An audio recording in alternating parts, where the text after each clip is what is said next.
Jeg hedder Mads, jeg kommer fra Erhvervsakademiet Lillebælt, og jeg fortæller jer lidt om, hvad er bæredygtighed. Bæredygtighed er et udtryk for en teknologisk eller en kulturs slid på naturgrundlaget. I princippet kan man forestille sig, at en jæger- og samlerkultur kan udnytte naturen 100%, og i den modsatte ende af skalaen findes teknologier og kulturer, som nedslider miljøet på sådan en grad, at de er tvunget til at flytte hele tiden for at finde nye ressourcer. Bæredygtighed er også et økonomisk, social, et etisk og økologisk synsvinkel, der er ret kontroversiel.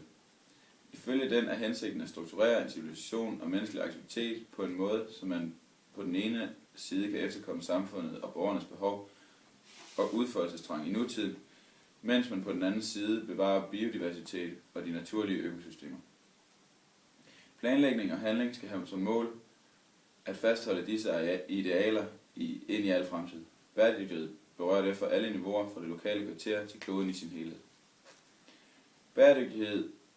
Bæredygtig udvikling er en vision om fremtiden, om hvordan vi forvalter fremtiden her og nu.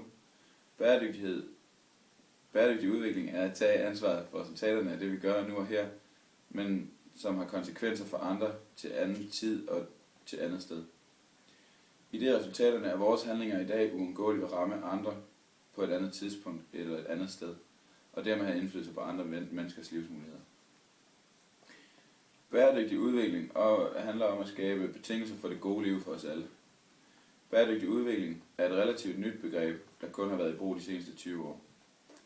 Med bæredygtig udvikling menes der, at de forandringsprocesser, som finder sted i samfundet, skal have en kvalitet, der sikrer, at de er i stand til at opretholde det gode liv for os alle.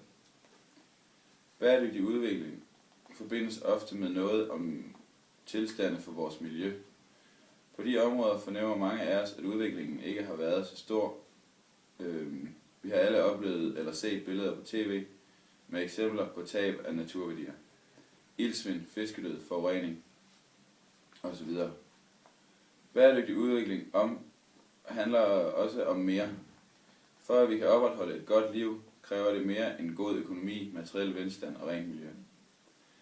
For at et liv skal være godt, har vi også behov for social organisering, der sætter os i stand til at føle os trygge, samt behov for en sikker og velkendt kulturel identitet. Mange føler på disse områder, at udviklingen har skabt større usikkerhed, at det er sværere at opretholde disse værdier på det niveau, som er nødvendigt for vores identitet. Bæredygtigheden i udviklingen på disse områder føles derfor af mange ikke særlig stor.